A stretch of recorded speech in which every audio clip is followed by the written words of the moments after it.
Big secret a lot of people don't know about is you just pay people to retweet the content. Like everyone you see on Twitter, typically like the big creators, they're either trading, buying, either selling retweets. You can pay for retweets, you can pay for IG story shoutouts and all of that. So like that's what I mean by distribution is I'm paying people to retweet my client's content because to get that kind of results, like I'm not commenting 20,000 times a day. That's absolutely crazy. The way I see it, it's like paid ads pretty much, but you're just getting shoutouts. They're amplifying the message by sharing it with their networks, right? Exactly. The thing is, like, it's not a ticket to, oh, you're just going to get all these followers. It's like, no, you need the content to be nailed on, because otherwise, if you have bad content and you get 100 retweets, it's like putting whipped cream on dog shit. It's not going to be appealing. You need to nail those two aspects. And then like vice versa. I mean, you can have the best content in the world, but if no one sees it, it doesn't matter. You need those two elements. I look at it through the lens of like 3 pillars. So people either want to be validated, educated, or entertained. Validate their opinions, or you tell them it's okay to be like this, or confirmation bias, you can do stuff like that.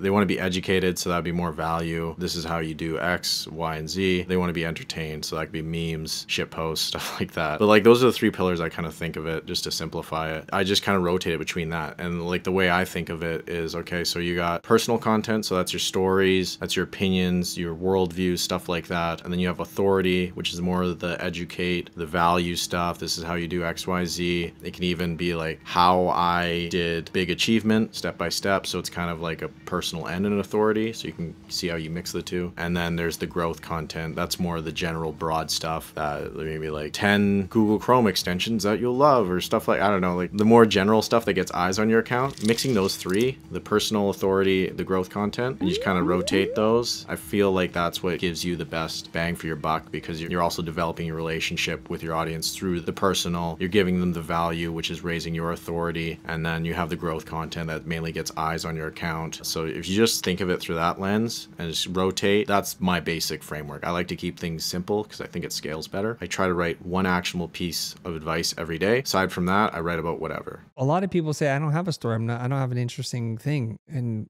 what kind of patterns have you seen that make for compelling stories? I think the most important part is all stories revolve around change. It's all great stories. Let's say how I started from socially anxious and ended up confident. You want to look where you're at now, and then that gives you a good idea where to start. So usually most great stories are about transformation. If you see any good movie, like where are they starting? Like who is this person? Maybe they're a naive boy that doesn't value hard work. And then at the end of the story, okay, now this more mature person, they understand the value of hard work and they've evolved in all this way. It creates that arc. You know, you start here, arc, okay, I learned this. It's the hero's journey kind of thing. So that's the biggest thing I always look for, is like it's overcoming that struggle that really resonates. People relate with emotions and overcoming struggles. So if you can target that, sure, maybe not the exact context they won't relate to, but the feeling of it, they do. So the main thing is transformation. Always want to focus on transformation. I started here, I went there. There's a cost for this kind of distribution. I've never used anything like this before. So if I wanted to grow my following and somebody who's listening, it's like, okay, I get it. If I believe my content is good, I need help with distribution and more retweets. How do I go about doing this? What does it cost? If you want to get retweets from a more like broad platitude, general motivation account, it's cheaper because you're more of a commodity, don't have as much authority. So you're looking at between $10 to $35 typically for one of those accounts that has 100 to 200, 300,000 followers. And then when it comes to more authoritative brands, like people that have an audience of a certain niche, like maybe a business niche, it's going to be more expensive because they have a higher quality audience, they have more authority. In that aspect, you're looking probably between $40 to $70 per retweet, and that's for probably 100 to 200,000 followers. When you get to the stratosphere, 500,000 followers, you can charge like crazy prices on Twitter. So a 500,000 follower audience that's niched, what would that cost to retweet? I would probably say you're probably like $200 a retweet or something.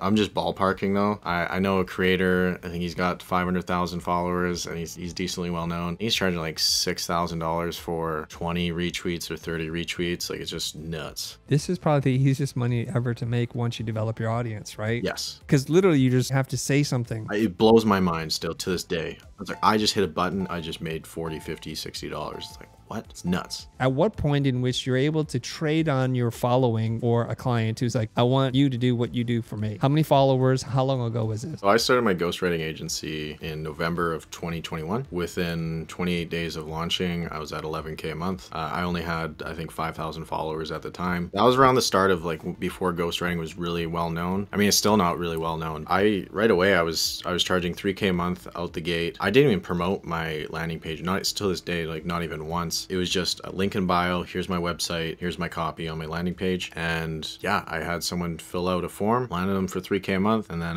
again, 5K a month. And then again, I think another guy at 3K a month. It was absolutely nuts. It was kind of crazy. It shows the power of if you're in the right market, you can charge higher prices and like how you position yourself. Because if I was just a copywriter, there's no way I would be able to charge that because there's so many other copywriters. But since there's so few ghostwriters, it's a lot easier.